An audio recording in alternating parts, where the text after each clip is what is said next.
Really today I felt very happy. ఎందుకంటే జనం తక్కువ ఉన్నారు, దర్శనానికి ఫ్రీగా ఉంది. గుళ్ళో జనం కూడా తక్కువ ఉన్నారు.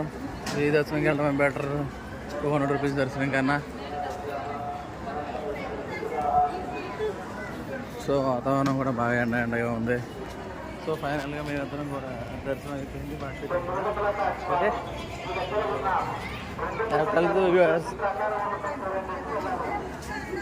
ఇదిగోండి ఇక్కడ దర్శనం అయిపోయిన తర్వాత అందరూ ఇక్కడ కూర్చుంటున్నారు.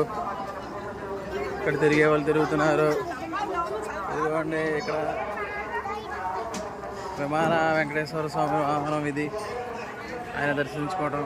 ఫైనల్గా ఇదిగో ఈవిడే మా వైఫ్ లక్ష్మీ దుర్గ దీర్ఘంగా కూర్చొని ఆలోచిస్తూ దర్శనం అయిపోయిన తర్వాత ఎప్పుడు వెళ్ళిపోదాం అనుకోండి.